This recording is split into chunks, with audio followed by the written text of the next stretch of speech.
할렐루야.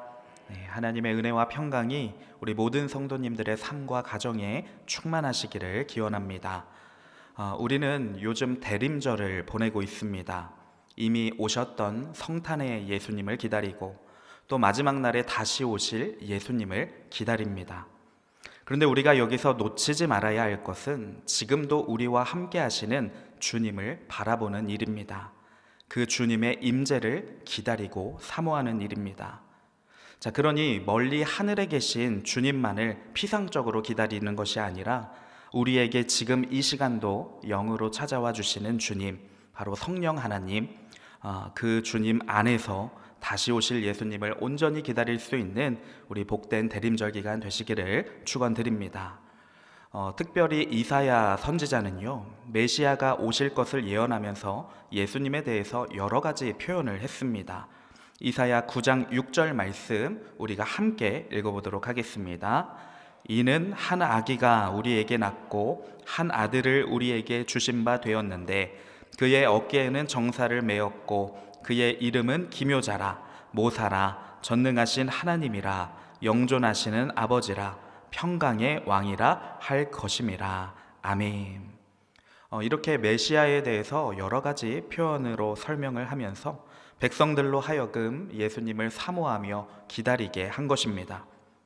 저는 특별히 오늘 말씀을 준비하면서 평강의 왕으로 오신 예수님에 대해서 깊이 묵상하게 되었습니다. 분주한 현대사회 속에서 우리가 평안을 누리기가 쉽지 않기 때문입니다. 신앙생활을 열심히 하는 교인이라 할지라도 걱정과 근심거리는 계속해서 찾아옵니다. 저 역시 목회자로서 매일매일 교회에서 사역하고 있지만 그럼에도 평안을 놓치고 잃어버릴 때가 있습니다. 그래서 우리는 평강으로 찾아와 주시는 우리 주님이 꼭 필요합니다. 자, 그런데 오늘 말씀 본문을 보니까 이 사사 기드온이라고 하는 자가 평강의 주님을 첫 구절부터 경험하고 있는 것입니다.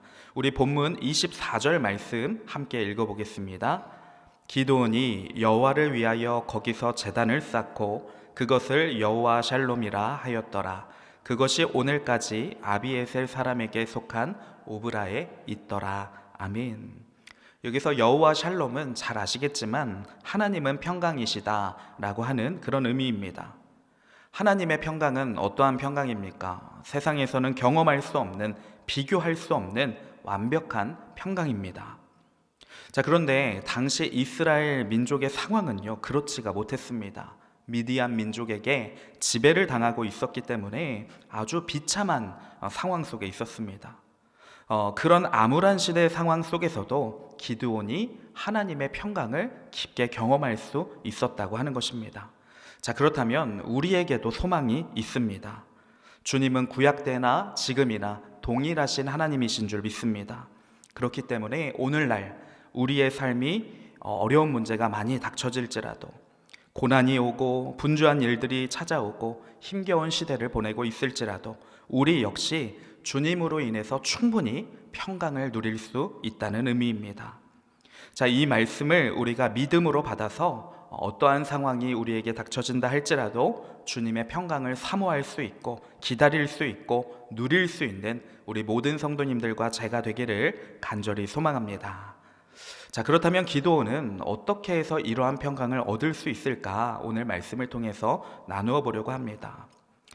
사사 기드온은요, 사실 객관적으로 보면 나라를 구원할 만한 그릇이 안 됩니다. 밀을 타작할 때에도 미디안 민족에게 걸릴까봐 포도주 틀에 숨어서 타작하는 그런 연약하고 겁 많은 사람이었습니다. 그런데 갑자기 하나님의 사자가 나타나서 큰 용사여라고 불러주고 네가 이스라엘을 구원할 자이다 라고 말해주며 내가 너와 함께 할 것이다 라고 하시면서 하나님이 사명을 주시는 것입니다. 엄청난 은혜의 말씀이었지만 처음에 기드온은요, 바로 이것을 받아들이지도 믿지도 못했습니다. 나 같은 자가 어떻게 이 나라를 구원할 수 있을까? 내가 어떻게 저 흉폭한 민족과 싸워 이길 수 있을까? 오히려 걱정과 근심에 사로잡혔습니다. 그래서 기드온은 하나님의 사자에게 요청합니다. 우리가 오늘 다 읽지는 못했지만요, 사사기 6장 17절 말씀 제가 읽어드리도록 하겠습니다. 기드온이 그에게 대답하되 만일 내가 주께 은혜를 얻었사오면 나와 말씀하신 이가 주 되시는 표징을 내게 보이소서. 표징을 보여달라는 것입니다. 이 말은 당신이 진짜 하나님의 사자라면 나에게 그 확신을 달라고 하는 것입니다. 내가 예물도 가져올 테니까, 내가 정성스럽게 주님께 예배 드릴 테니까 나에게 표징으로 확신을 주십시오 라고 요청을 합니다. 그리고 기드온은요 바로 움직이기 시작합니다. 집에 가서 염소 새끼 한 마리를 가져오고요, 가루 한 에바는 22리터, 무게로 하면 10kg 정도 되는 양이라고 합니다. 그 밀가루를 그 정도나 준비해서 무교병 떡을 만들고 고깃국을 큼직한 양푼에 담아서 하나님의 사자에 대접하는 것입니다. 하나님의 사자는 분명 혼자였는데 기드온은 굉장히 많은 양을 하나님의 사자에게 대접합니다. 풍족한 시대였다면 모르겠지만 추수 때마다 미디안 민족에게 모든 곡식들을 빼앗겼던 때입니다. 하루 한 끼 식사가 어려운 그 시대였습니다. 그런데 이렇게 염소뿐만이 아니라 많은 음식을 준비했다고 하는 것은요, 그만큼 기드온은 간절하게 자신이 할 수 있는 최선의 것으로 하나님 앞에 가져나오고 있었다는 것입니다. 자, 그런데 하나님의 사자가 이 음식을 그냥 맛있게 먹고 축복해 주는 것이 아니라 고기와 떡을 바위 위에 올려놓으라고 합니다. 그리고 그 고깃국, 귀한 그 국을 다 바위에 부어버리라고 명하는 것입니다. 너무나 귀했던 음식들, 정성을 다해서 준비했는데 다 바위에 붓고 버리라니 너무나 황당한 명령이었습니다. 그러나 기드온은 따지지 않고 이 말씀에 순종합니다. 자, 그러자 어떻게 되었을까요? 6장 21절 말씀 우리 화면 보시고 함께 읽어보겠습니다. 여호와의 사자가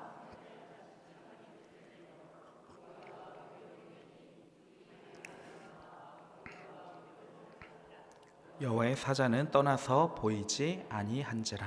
아멘. 하나님의 불이 나와서 이 모든 고기와 떡과 국을 다 살라 버렸습니다.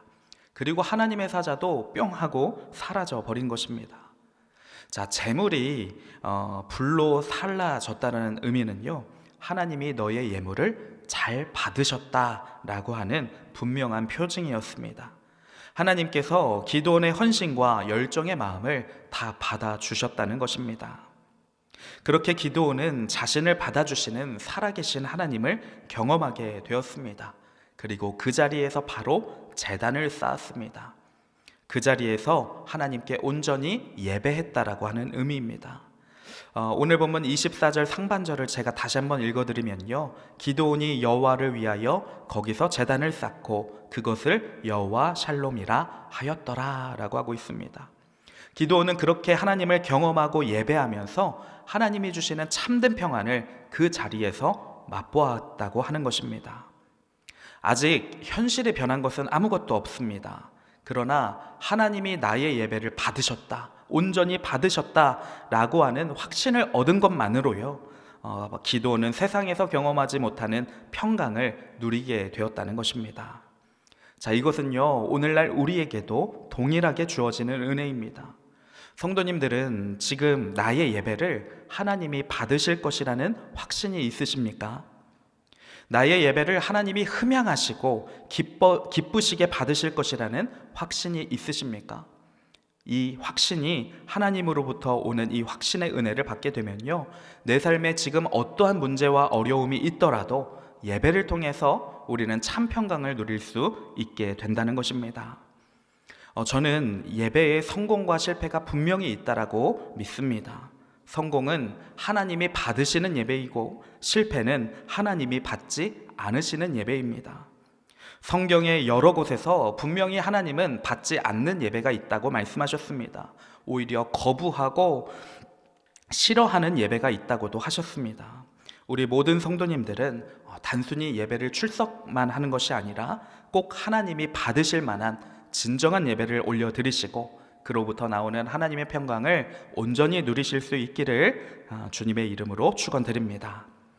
자, 기드온은 이렇게 마음에서부터 최선을 다한 예배를 드렸을 때 하나님의 평강을 경험했습니다. 그렇다면 우리도 주님을 사모하는 마음, 열망의 마음을 가지고 주님 앞에 나아간다면 주님께서 분명 기뻐 받으시는 예배가 될 것입니다.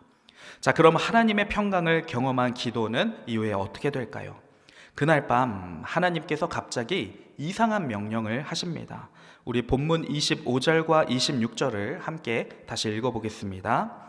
그날 밤에 여호와께서 기드온에게 이르시되 내 아버지에게 있는 숫소 곧 7년 된 둘째 숫소를 끌어오고 내 아버지에게 있는 바알의 제단을 헐며 그 곁에 아세라 상을 찍고 또 이 산성 꼭대기에 내 하나님 여호와를 위하여 규례대로 한 제단을 쌓고 그 둘째 숫소를 잡아 내가 찍은 아세라 나무로 번제를 드릴지니라 하시니라. 자, 이번에는 아버지의 7년 된 수컷 소와 아버지가 가지고 있는 우상 신상을 다 부수고 그 일부의 나무를 소와 함께 번제로 태워 드리라고 명령하십니다. 기드온은 조금 전에 많은 제물을 하나님께 드렸고 또 제사를 통해서 하나님의 평강도 경험했습니다. 자, 그런데 지금의 명령은 평강이 아니라 오히려 불화를 일으키는 행위를 명하시고 계십니다. 기드온이 하나님의 명령에 순종을 한다면요, 아버지와의 불화가 뻔하게 일어나게 될 것입니다. 7년 된 수컷 소면 당시 식민지 상황에서 얼마나 귀한 재산입니까? 또 아버지가 가지고 있는 우상 제단을 부수는 것도 아버지의 재산과 지위에 아주 큰 타격을 주게 될 것입니다. 더군다나 이 우상 신상들은 아버지의 것만이 아니라 많은 사람들이 함께 섬기고 있었던 신입니다. 자칫 잘못하다가는 아버지와의 불화는 둘째치고 많은 백성들을 적으로 돌릴 수도 있는 위험한 일이었습니다. 하나님은 평강을 주신다고 하셨으면서 왜 이번에는 불화를 일으키시는 걸까요? 여기서 하나님께서 말씀하시는 평강과 우리가 일반적으로 생각하는 평강이 완전히 다른 것을 알 수가 있습니다. 하나님이 말씀하시는 평강은요, 하나님과의 관계가 올바르게 맺어질 때 일어나는 평강입니다. 세상과 아무리 화평하게 지내고 있을지라도 하나님과의 관계가 끊어져 있다라면 그 사람은 결코 하나님의 평강을 누릴 수가 없는 것입니다. 기드온의 아버지는 이스라엘 민족이었음에도 불구하고 우상신을 섬기고 관리하는 일을 했던 것 같습니다. 그래서 그 어려운 시대에도 부유했습니다. 그래서 염소가 있고 집에 소가 있고 뒤에 나오지만 종들도 많이 있었습니다. 하나님을 향한 신앙을 저버리고 세상에서 살아남고자 우상을 선택하여 섬기고 있었던 것입니다. 그러한 삶은 세상에서는 부유하게 잘 살아갈 수 있었겠지만 하나님으로부터 오는 은혜와 평강은 절대 누릴 수 없는 삶이었습니다. 이에 하나님은 기드온을 사사로 사용하시기 전에 그 집안 전체를 정결하게 하고자 하셨던 것입니다. 그래서 아버지의 모든 우상신상을 부수게 명하셨고 아버지의 소로 번제를 드리게 하셨습니다. 번제는 흠이 없는 수컷 소나 양이나 염소를 희생하여 드리는 제사입니다. 본질적으로는요, 하나님과의 관계를 올바르게 회복하고 예배자의 전 인격을 하나님께 드린다는 의미를 가지고 있는 그 이스라엘의 5대 제사 중 하나였습니다. 하나님의 명령은 결국 기드온 집안의 모든 죄악들을 제거하시고 정결하게 회복하시고 다시금 하나님의 은혜와 평강이 흐를 수 있는 가정이 되도록, 그러한 집안이 되도록 복 주시는 과정 중에 하나였습니다. 자, 그러므로 하나님께 순종하여 일어나는 이 불화는 거룩한 불화라고 볼 수 있는 것입니다. 지금은 네팔에서 선교사로 사역하시는 친한 신학교 선배분이 한 명 계십니다. 신학생 때부터도 굉장히 뜨거웠던 선배인데 알고 보니 기독교 가정이 아니었습니다. 선교사님이 청소년 시절에 하나님을 인격적으로 만나고 교회 생활을 정말로 열심히 하기 시작하자 비기독교인이었던 그 선교사님의 부모님들이 교회 가는 것을 반대하셨다고 합니다. 자, 그 반대에도 선교사님은 굴하지 않고 더 열심히 신앙생활을 하셨습니다. 자, 그러니까 어느 날 주일에 부모님께서 방문을 아예 밖에서 잠궈 버린 것입니다. 교회를 가지 못하게 아예 막아버린 적도 있다고 합니다. 자, 그래도 선교사님은 주일 예배를 포기할 수가 없어서 당시 집이 3층이었는데 방 커튼을 다 뗀 후에 그 커튼을 길게 줄처럼 만든 다음 창문으로 탈출 시도를 하셨다고 합니다.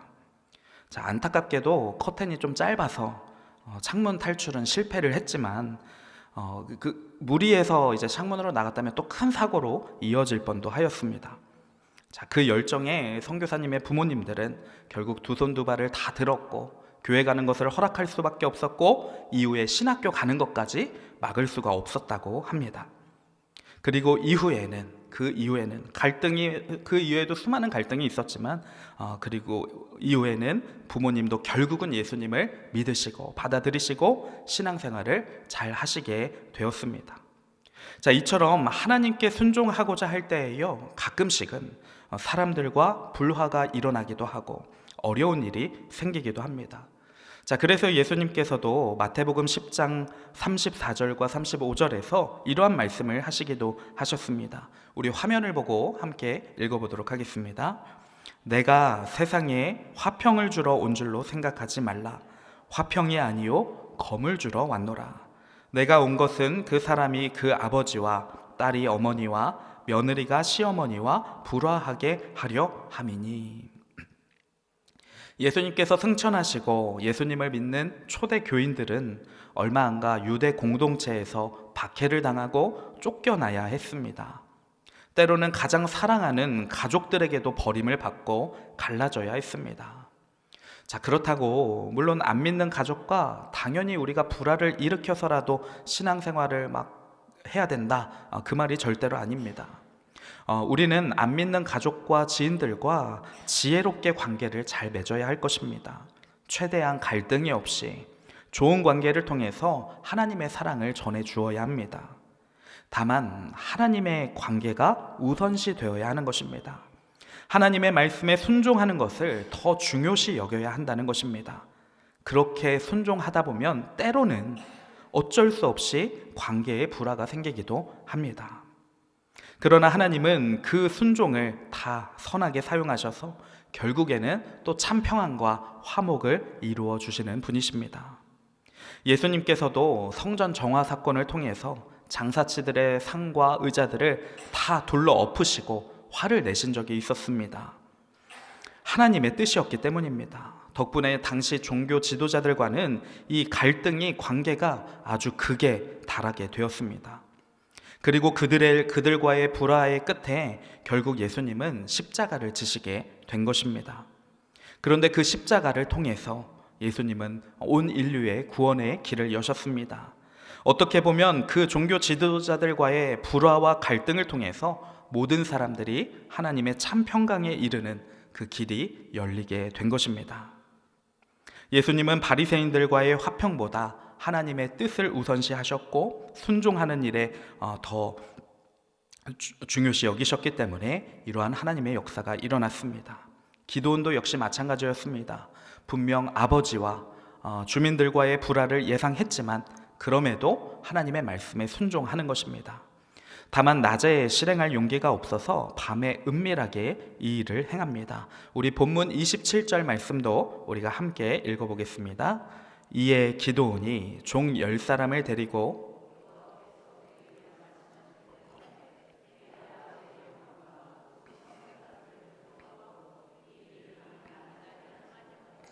밤에 행하니라. 아멘. 은밀히 행하기는 했지만 기드온은 확실히 하나님의 말씀에 순종을 합니다. 다음 날 아침이 밝았습니다. 아버지도 부서진 우상들을 보았고 많은 사람들이 이 사태를 보게 되었습니다. 그리고 이 모든 것이 기드온이 한 일임을 알게 되었습니다. 그래서 사람들은 기드온을 잡아서 죽이려고 했습니다. 감히 바알신과 아세라 신상을 파괴하다니 죽어 마땅하다는 것입니다. 자, 그런데 이때 반전이 일어납니다. 기드온의 아버지 요아스가 아들을 보호하려고 말하는 것입니다. 바알이 정말로 신이라면 자신의 제단을 파괴한 기드온과 직접 싸울 것이다. 그러니 사람인 우리가 나설 필요가 없다고 기드온을 내버려 두라고 하는 것입니다. 자, 그래서 사람들은 기드온을 건들지 못했습니다. 자, 그렇다면 바알신이 정말 기드온과 싸웠을까요? 우리 본문 마지막 32절 말씀도 함께 읽어보겠습니다. 그날에 기드온을 여룻바알이라 불렀으니 이는 그가 바알의 제단을 파괴하였으므로 바알이 그와 더불어 다툴 것이라 함이었더라. 아멘. 여룻바알은 바알과 싸운 자라는 뜻으로 결국에 바알이 기드온에게 아무것도 하지 못했다는 것을 조롱하는 의미의 별칭입니다. 자, 그렇습니다. 하나님의 사람은 하나님이 지키시는 한 이 세상이 감히 건들지 못합니다.